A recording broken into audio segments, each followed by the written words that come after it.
5G. Samsung mới đây đã giới thiệu mẫu smartphone mới thuộc dòng M series có tên Galaxy M14 5G.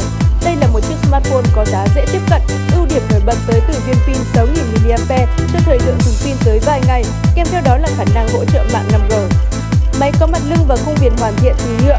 Cụm 3 camera chính đặt dọc ở góc gồm camera góc rộng 50 megapixel, camera đo chiều sâu 2 megapixel và macro 2 megapixel. Tần số quét cao 90 Hz, màn hình giọt nước Infinity V với camera selfie 13 megapixel đặt ở giữa, máy có RAM 4GB, bộ nhớ 64GB hoặc 128GB. Viên pin dung lượng lớn 6000 mAh cho thời lượng sử dụng tới vài ngày. Máy hỗ trợ sạc nhanh 15W qua cổng USB-C.